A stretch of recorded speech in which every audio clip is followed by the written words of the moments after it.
उमा सुबह सुबह घर का काम कर रही होती है और अपनी शादीशुदा बेटी को ताने दे रही होती है, जो अभी तक उठी भी नहीं थी।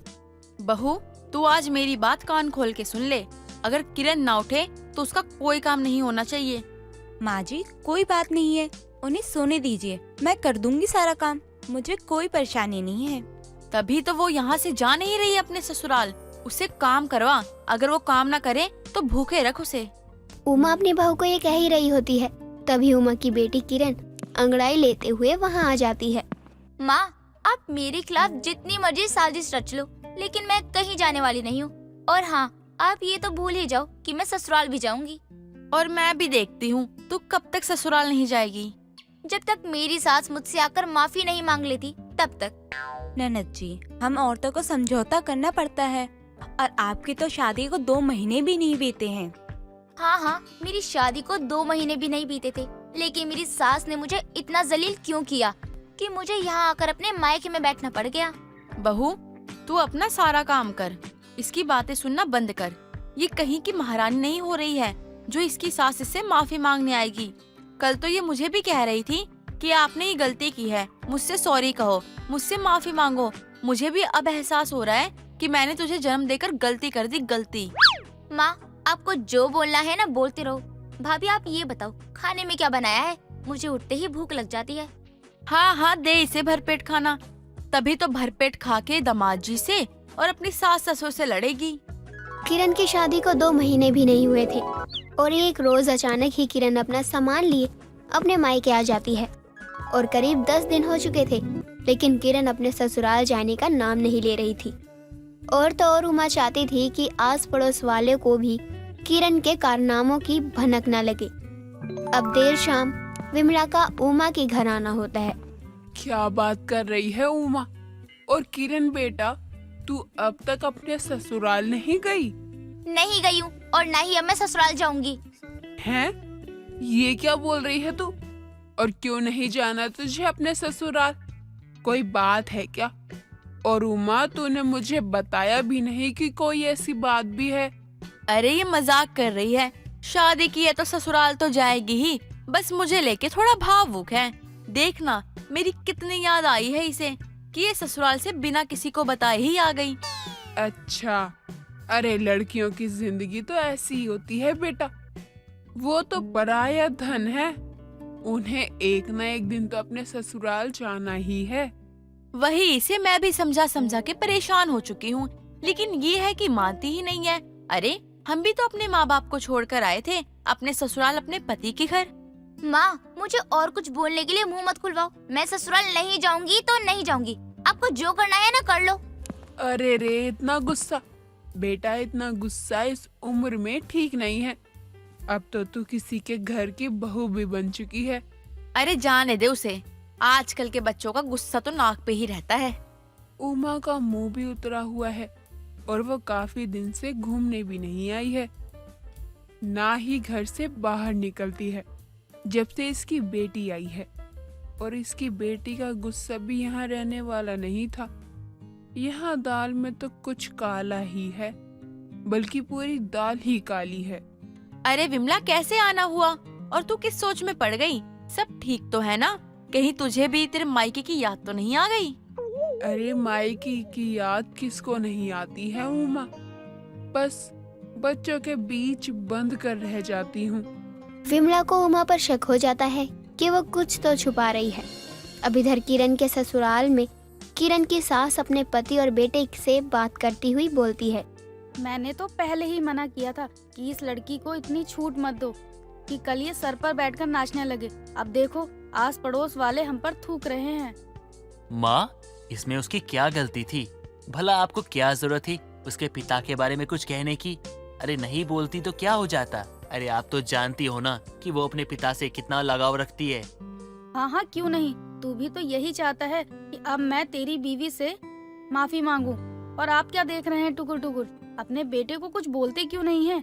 ये तो मेरे हाथ से निकलता जा रहा है। माँ, आपको जो समझना है आप समझो। मैं खुद की और घर की ज्यादा बदनामी नहीं चाहता, इसलिए जाओ और अपनी बहू को लेकर आओ। और तेरी बीवी का क्या, जो मुझसे कह रही है कि माफी मांगू? मैंने ऐसा क्या कर दिया कि मैं इससे माफी मांगू? शकुंतला का बेटा जब अपनी माँ पर अपनी पत्नी को लाने का प्रेशर डालता है, तब जाकर शकुंतला अपने बेटे के ससुराल पहुँचती है। तो वो देखती है कि उसकी समदन हॉल में बैठी टीवी देख रही होती है। वहीं उमा अपनी बेटी का सर दबा रही होती है। माँ, मैं अपने ससुराल नहीं जाऊंगी। मेरी सास अगर यहाँ आ गई ना तो देखना, चाहे मैं जहर डाल के दे दूंगी उसे।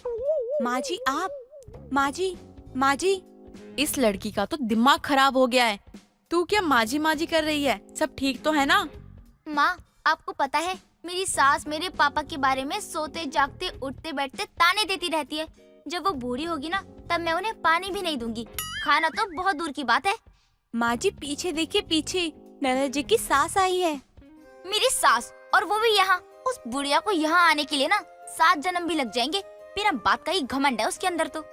अब जैसे ही उमा पीछे घूमती है तो वो अपनी बेटी की सास को देखकर हैरान रह जाती है और खुश भी होती है।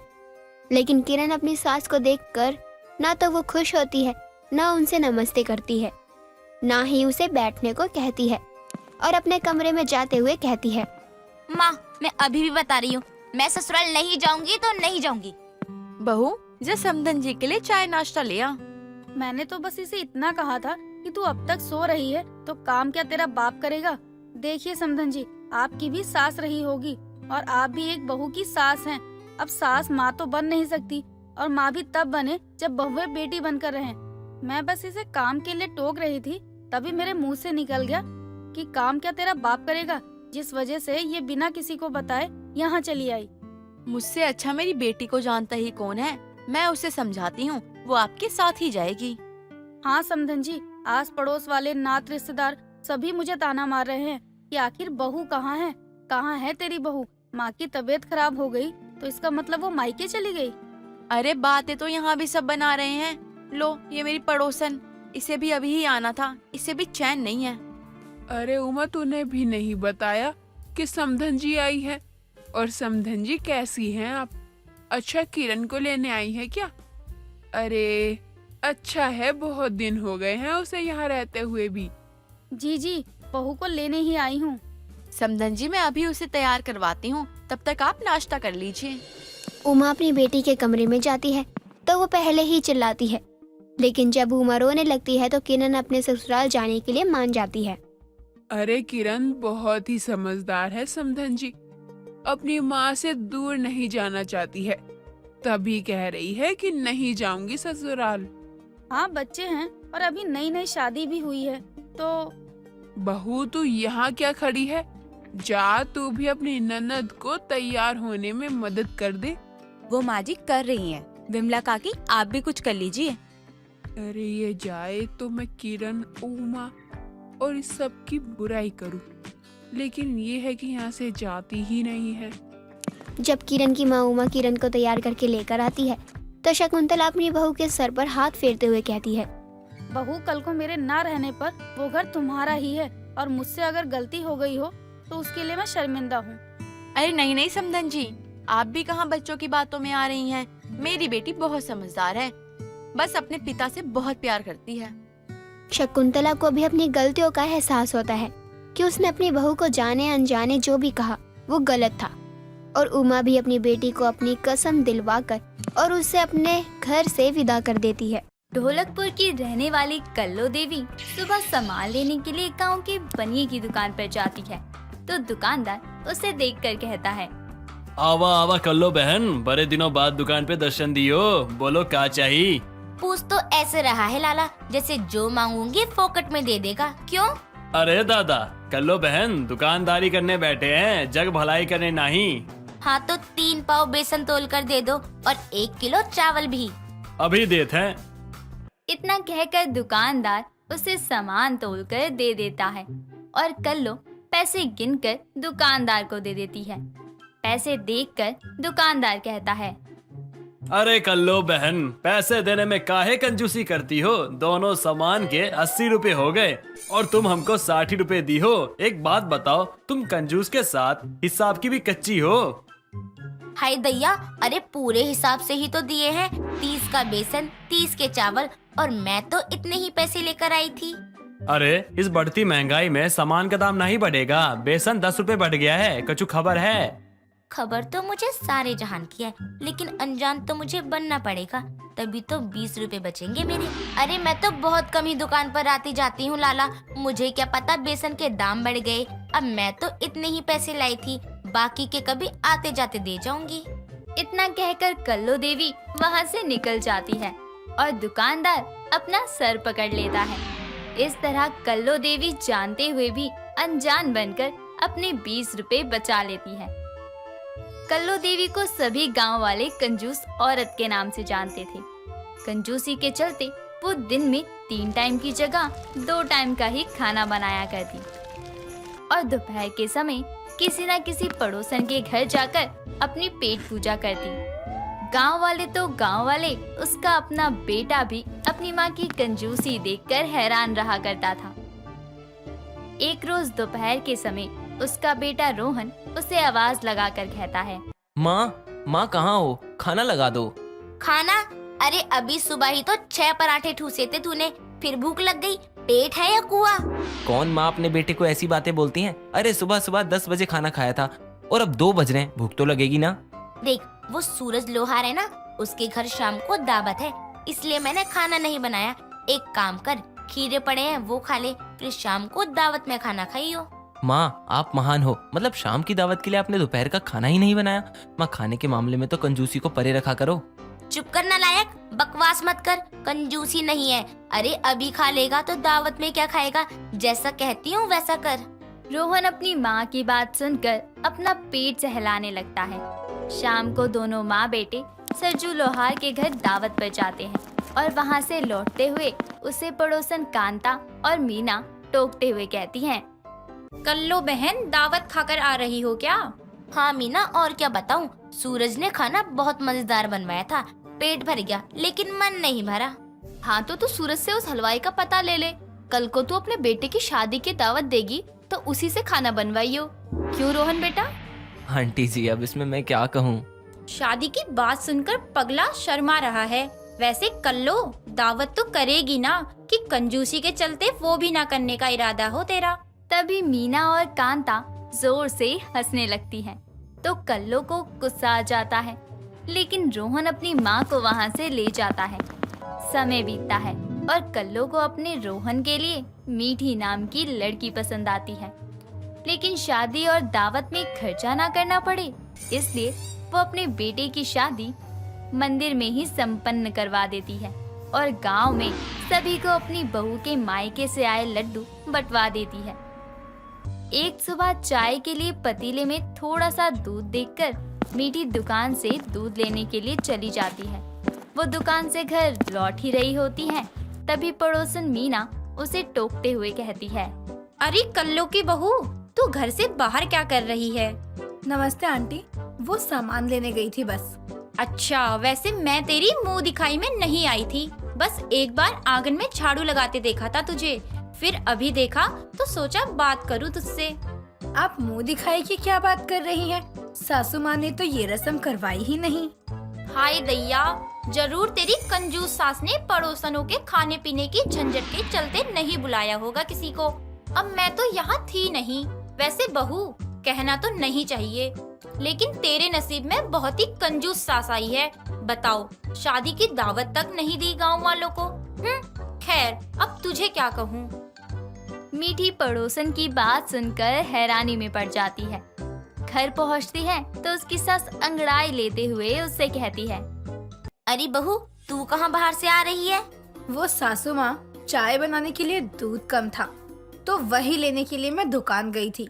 और हाय दैया, जब दूध था तो उसी में चाय बना देती, फुदकती हुई दुकान पर क्यों पहुँच गई?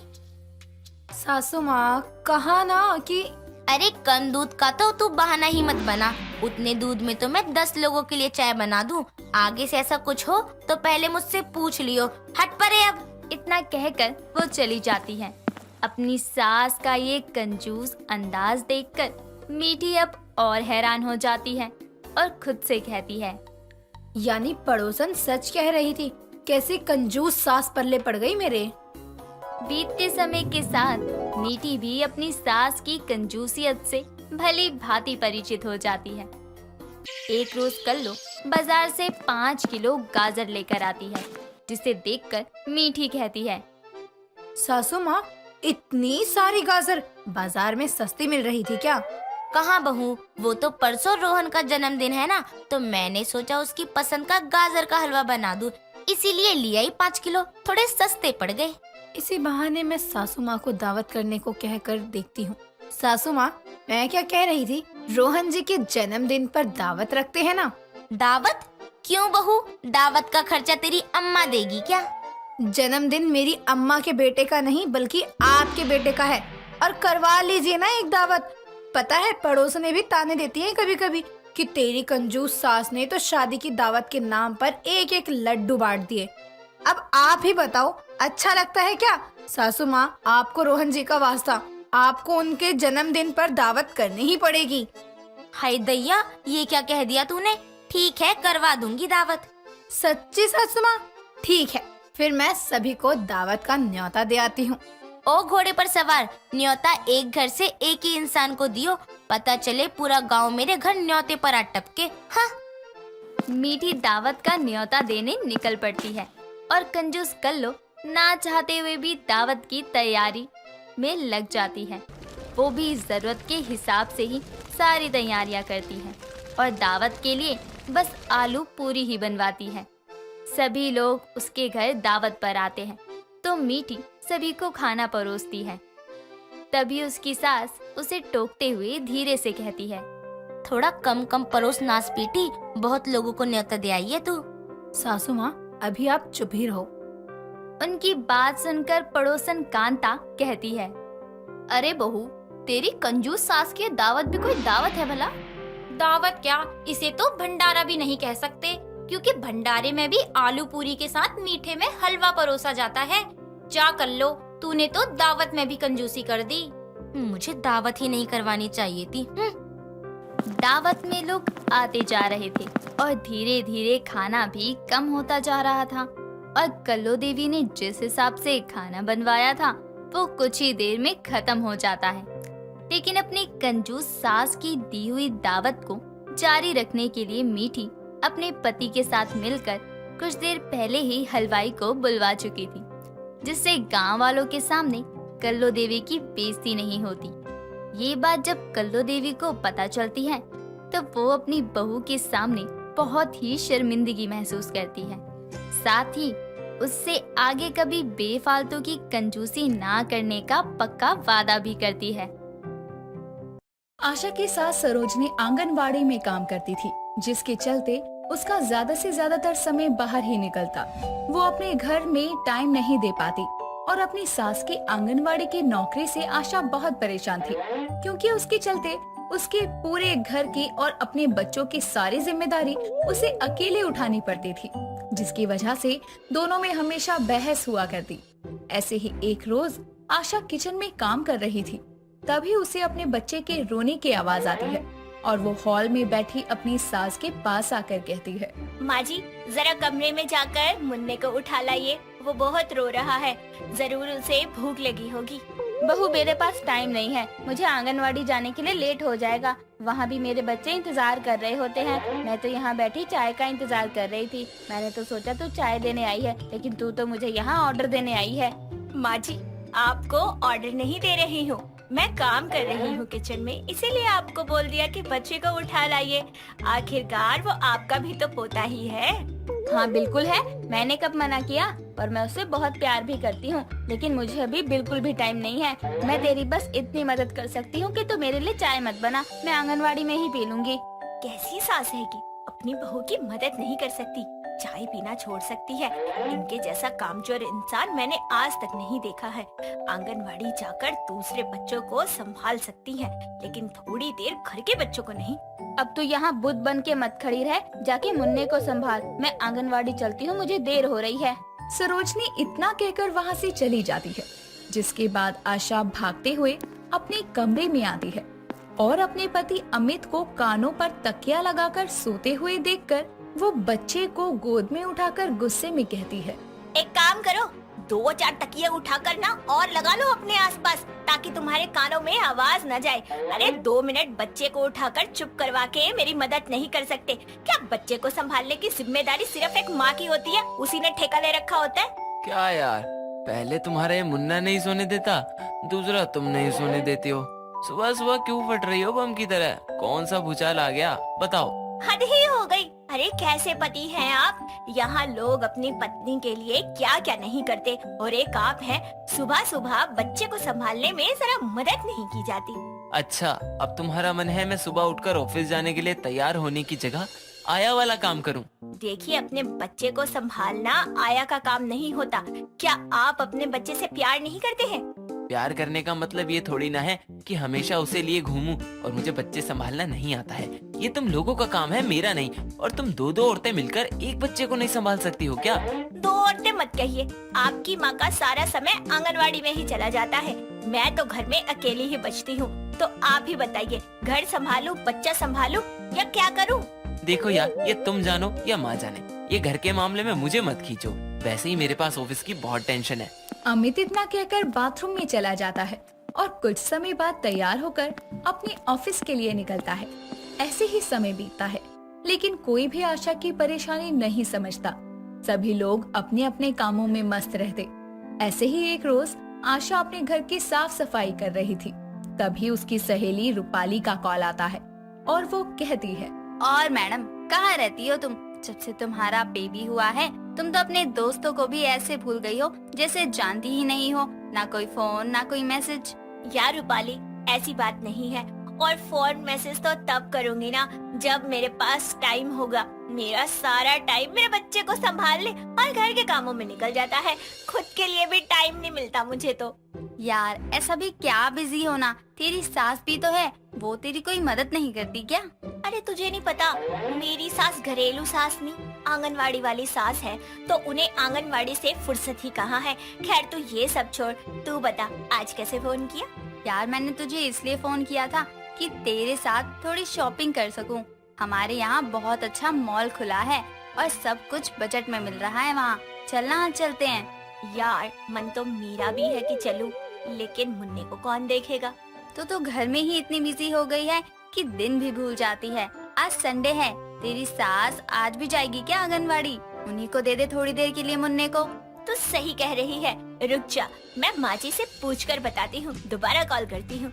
आशा इतना कहकर अपनी सास सरोजनी के कमरे में जाती है और देखती है कि वो पहले से ही तैयार होकर खड़ी है, जिसे देखकर वो कहती है, माँ जी आप कहीं जा रही हैं क्या? हाँ बहू, वो आंगनवाड़ी में कुछ काम था, वहीं जा रही हूँ। लेकिन माँ जी आज संडे है। हाँ तो क्या हुआ, चाबी तो मेरे पास ही रहती है ना आंगनवाड़ी की, तो मुझे काम था इसलिए जा रही हूँ। वैसे तू क्यों पूछ रही है? वो माँ जी, मुझे अपनी दोस्त के साथ शॉपिंग पर जाना है। अगर आपको जरूरी ना हो तो आप रुक जाइए, जल्दी आ जाऊंगी। बिल्कुल भी नहीं, मेरा काम बहुत जरूरी है। और तुम शॉपिंग पर जाकर क्या करोगी? मुन्ने का ध्यान रखो, कभी और चली जाना। सरोजनी इतना कहकर वहाँ से चली जाती है, जिसके बाद आशा अपनी दोस्त रूपाली को दोबारा कॉल करके सारी बात बताते हुए मना कर देती है और दोबारा से अपने घर के कामों में लग जाती है। कुछ समय बाद रूपाली हाथों में बहुत सारे पैकेट लिए घर आती है, जिसे देखकर आशा कहती है, तो यहाँ कैसे? मुझे तो यकीन ही नहीं हो रहा। अभी थोड़ी देर पहले तो तू कॉल पे बात कर रही थी और अब मेरे सामने बैठी है, और ये सब क्या है? तेरे मना करने के बाद अकेले ही जाना पड़ा मॉल। वहाँ तेरी पसंद का सामान देखा था, खरीद लिया। सोचा तुझे दे भी दूं और कुछ दिखा भी दूं। तेरी सास कौन सी आंगनवाड़ी में गई है तुझसे झूठ बोलकर? मैं कुछ समझी नहीं। मैं समझाती हूँ, ये देख, तेरी सास तुझसे झूठ बोलकर खुद मॉल घूम रही है अपनी पड़ोसन के साथ। ये है उनका संडे का आंगनवाड़ी। रूपाली इतना कहकर वहाँ से चली जाती है और अपनी सास का झूठ जानकर आशा को बहुत दुख होता है, लेकिन सरोजनी के आने के बाद भी वो उससे कुछ नहीं कहती। ऐसे ही समय निकलता है और समय के साथ मानो आशा की जिंदगी बच्चे और घर में ही फंस कर रह गई थी। उसकी सास को अपनी आंगनवाड़ी से फुर्सत नहीं थी और पति को ऑफिस से। ऐसे ही थोड़ा समय और निकलता है। तभी एक रोज आशा के बच्चे की बहुत ज्यादा तबीयत खराब थी। वो जोर जोर से रोने लगता है। तभी वो उसे लेकर अपनी सास के कमरे में जाती है और अपनी सास को जगाते हुए कहती है। माँ जी, थोड़ी देर मुन्ने को संभाल लीजिए, मैं बस इसके लिए काढ़ा बना लाऊं। हाय हाय बहू, ये आधी रात को कितना शोर मचवा रही है। चुप करा अपने बच्चे को, सोने नहीं दे रहा। लेकर जा इसे, मैं नहीं देखने वाली हूँ। वैसे ही मेरे सर में इतना दर्द हो रहा है, बची खुशी कसर ये पूरी कर रहा है। माँ जी, बस थोड़ी देर लगेगी मुझे, मुन्ने को बुखार है, मैं बस अभी आती हूँ। बिल्कुल भी नहीं, ले जा इसे अभी के अभी। पूरा दिन आंगनवाड़ी के बच्चे सर में दर्द करते हैं, रात में तू इसे लेकर आजा, सोने मत दे मुझे। जा ले जा इसे यहाँ से। अपनी सास का ऐसा बर्ताव देखकर आशा बहुत दुखी हो जाती है और गुस्से में अपने बच्चे को लेकर वहाँ से चली जाती है और जैसे तैसे करके अपने बच्चे को चुप करवा कर सुला देती है। और अगले दिन सबके उठने से पहले अपना सामान पैक करके हॉल में एक लेटर रख के अपने मायके चली जाती है।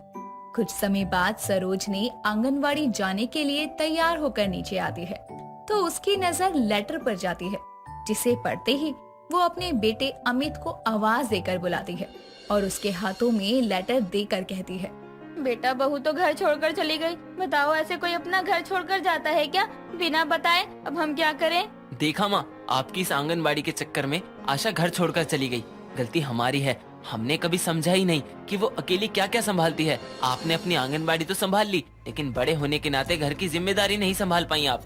अपने बेटे की बात सुनकर सरोजनी को अपनी गलती का एहसास होता है, जिसके बाद वो अपनी बहू के मायके जाती है और उससे अपने बर्ताव के लिए माफी मांगकर अपने घर वापस लाती है। साथ ही अपनी आंगनवाड़ी के साथ अपने घर की जिम्मेदारियों को भी दिल से निभाने का वादा करती है। दोस्तों, अगर आपको ये कहानी पसंद आई तो इसे लाइक करें, शेयर करें और कमेंट करके बताएं कि कहानी में आपको सबसे अच्छा क्या लगा।